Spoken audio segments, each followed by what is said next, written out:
Asia महाद्वीप पर ऑस्ट्रेलियाई महाद्वीप का कब्जा। ऑस्ट्रेलिया ने पाकिस्तान को हराया और न्यूजीलैंड के साथ वो खेलेंगे फाइनल 14 नवंबर को। नमस्कार, मैं हूं देवेंद्र कुमार और आप सुन रहे हैं स्पोर्ट्स प्लस न्यूज़।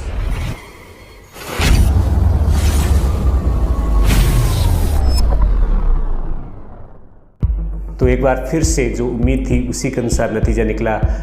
पाकिस्तान, जिनको ऑस्ट्रेलिया ने टॉस जीत करके पहले बल्लेबाजी के लिए आमंत्रित किया, शुरुआत बहुत धीमी रही, विकेट्स नहीं खोए, लेकिन बाबर आजम और रिजवान ने कंसोलिडेट करने की कोशिश की। लेकिन 10 ओवर में जिस तरह की स्ट्राइक रेट की ज़रूरत थी उस स्ट्राइक रेट से उन्होंने बैटिंग नहीं की। विकेट्स भले ही नहीं खोए वो, लेकिन वहाँ से वो टीम को रिकवर कराने में सक्सेसफुल नहीं रहे। फ़खर जमान ने आकर के कुछ बड़े हिट्स लगाए और उनकी मदद से शोएब मलिक ने भी कुछ शॉट्स खेले, तो उनकी मदद से पाकिस्तान पहुंचा 176 रन 4 विकेट के नुकसान पर 20 ओवर में।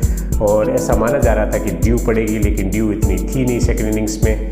और ऐसी उम्मीद की जा रही थी कि शाहीन शाह आफरीदी, जो इस विश्व कप में लगातार अच्छा प्रदर्शन कर रहे थे बॉल के साथ, वो बहुत बड़ा प्रदर्शन करेंगे और पाकिस्तान को एक मौका ज़रूर देंगे कि वो फाइनल के अंदर खेले। पाकिस्तान इस मैच से पहले 5 मैच खेली थी ग्रुप स्टेज में और 5 मैच वो जीत चुकी थी। लेकिन यहाँ पर मामला पूरी तरीके से उल्टा साबित हुआ। पाकिस्तान एक अच्छा स्कोर ऐसा माना जा रहा था कि बना लिया था कि जिस तरह की गेंदबाजी अटैक है पाकिस्तान के पास, लेकिन शाहीन शाह आफरीदी और शादाब खान के अलावा कोई भी ऐसा गेंदबाज नहीं था जो कि इस मैच के अंदर प्रभावित कर सके।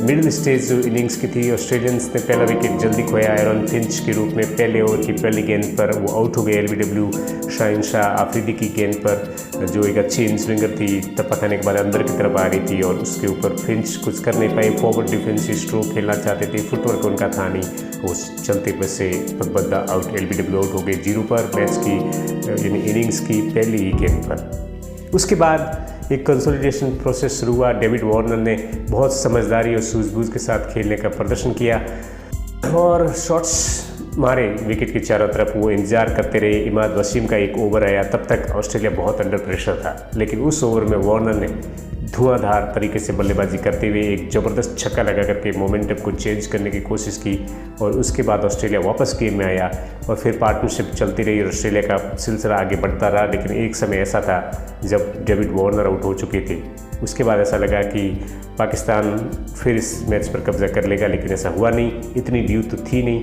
लेकिन पाकिस्तान की फील्डिंग भी ख़राब थी और ऑस्ट्रेलिया ने भी बहुत सारे कैचेज छोड़े, लेकिन पाकिस्तान की कैचिंग थी वो अप टू द मार्क थी नहीं। और बॉलिंग उस समय अंडर प्रेशर, जब भी प्रेशर होता है पाकिस्तान की टीम के ऊपर तो अक्सर बिखर जाती।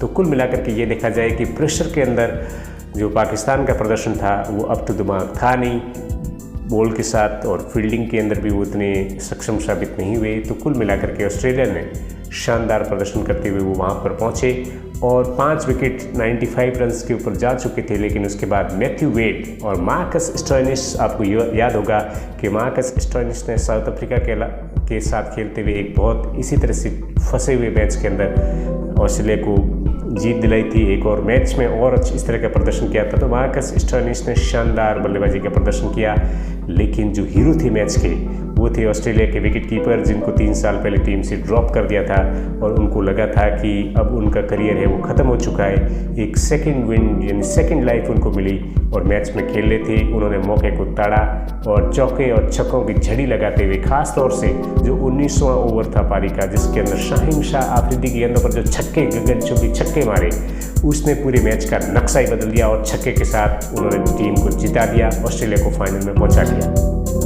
कुल मिलाकर के ये कहा जाए कि ऑस्ट्रेलिया, जिनके पास फाइनल जीतने का या फिर वर्ल्ड कप के क्वार्टर फाइनल्स में पाकिस्तान के खिलाफ बहुत अच्छा रिकॉर्ड था, उसको उन्होंने मेंटेन किया और एक बार फिर से पाकिस्तान के लगातार 16 मैच जीतने के जो सिलसिला था यूएई की धरती पर, उसको ख़त्म किया और जो अनबीटन चल रही थी पाकिस्तान, उसको हरा करके एक शानदार जीत दिलाई ऑस्ट्रेलिया को। और अब 14 नवंबर को ऑस्ट्रेलिया और न्यूजीलैंड के मध्य दुबई के इंटरनेशनल क्रिकेट स्टेडियम पर मैच खेला जाएगा।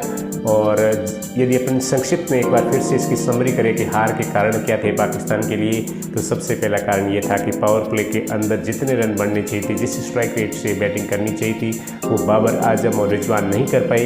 दूसरी बात ये थी कि जब भी प्रेशर था तो वो उसको ढंग से रिस्पॉन्ड नहीं कर पाए, उन्होंने कैचेज छोड़े और कप्तानी के अंदर भी थोड़ा बहुत बदलाव कर सकते थे। वो जब इमाद वसीम को उन्होंने ओवर दिया था, लेफ्ट हैंडेड बैट्समैन क्रीज के अंदर था और तब उन्होंने ये काम किया, फिर उनको वो चौके और छक्के खाने पड़े।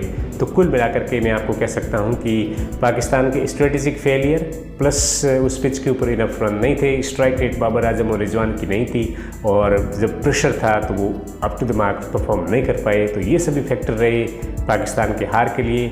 और ऑस्ट्रेलिया के लिए जो पॉजिटिव थे वो थी मैथ्यू वेड की शानदार बल्लेबाजी, मार्कस स्टोइनिस का प्रेशर के अंदर अच्छा प्रदर्शन और ऑस्ट्रेलिया इस जीत से निश्चित ही डिटरमिन होगा कि वो न्यूजीलैंड को हराए 14 नवंबर को इसी दुबई क्रिकेट स्टेडियम के अंदर। तो ये थी मेन खबरें, लेकिन इसके अलावा भी कुछ खबरें हैं खेल के मैदान से आ रही है, जिसके अंदर रोहित शर्मा ने भारतीय क्रिकेट बोर्ड यानी BCCI से मांगा है रेस्ट, जिसके अंदर टेस्ट मैचेस के अंदर वो रेस्ट करना चाहते हैं। इसका मतलब अजिंक्य रहाणे वो भारतीय टीम के पहले टेस्ट मैच के कप्तान बन सकते हैं। उसके अलावा डेवन कॉनवे थे जो कि न्यूजीलैंड के बैटर थे, जिन्होंने न्यूजीलैंड को जीतने में बहुत ज़बरदस्त भूमिका निभाई थी।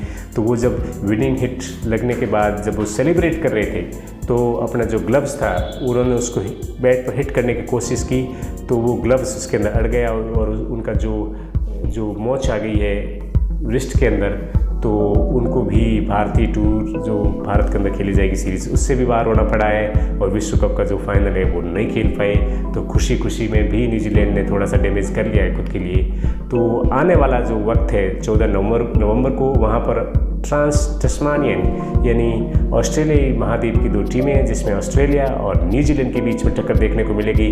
और ऑस्ट्रेलिया और न्यूजीलैंड 2015 का विश्व कप का वनडे विश्व कप का फाइनल भी खेल चुके हैं और अब तक के जितने भी मुकाबले हैं उनके अंदर हमेशा से ही दिलचस्प मुकाबले रहे हैं। तो उम्मीद करते हैं कि आने वाला जो फाइनल है वो भी एक रोमांचक होगा, संघर्षपूर्ण होगा। आपको क्या लगता है कि पाकिस्तान के हार के क्या कारण रहे और ऑस्ट्रेलिया ने कौन कौन से एरियाज़ पर अच्छा वर्क किया? आपको क्या लगता है कि आपकी क्या प्रेडिक्शन है कि आने वाला फाइनल कौन सी टीम जीतेगी, न्यूजीलैंड जीतेगी या ऑस्ट्रेलिया जीतेगी? ज़रूर लिखिए अपने कमेंट सेक्शन में और हमें बताइए।